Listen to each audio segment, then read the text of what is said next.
বৃষ্টি ভেজা ভালোবাসা, রুদ্র ও ঐশীর। রাতের আকাশ মেঘ ঢেকে গেছে, হালকা বাতাস বইছে, আর কিছুক্ষণ পরেই বৃষ্টি নামবে।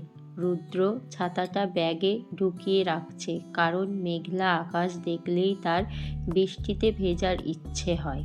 স্টেশনের পাশে চায়ের দোকানে বসেছিল সে। এমন সময় সামনে দিয়ে ছুটে চলল একটা মেয়ে। হঠাৎ পিছলে পড়ে গেল। রুদ্র দেরি না করে দৌড়ে গিয়ে হাত ধরে উঠিয়ে নিল। আপনি ঠিক আছেন? হ্যাঁ, একটু পিছলে পড়ে গেছিলাম। ধন্যবাদ। মেয়েটার চোখে এক অদ্ভুত উজ্জ্বলতা। রুদ্র মুগ্ধ হয়ে তাকিয়ে রইল।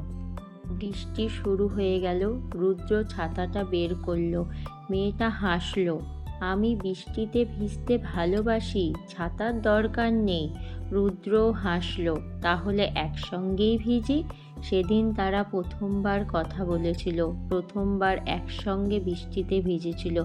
তারপর থেকে রুদ্র আর ঐশীর গল্প শুরু হয়ে গেল। এক মেঘলা দিনে, এক বৃষ্টি ভেজা সন্ধ্যায় সুন্দর ভালোবাসার গল্প শুরু হলো। কেমন লাগলো গল্পটা অবশ্যই কমেন্ট করে জানাবা।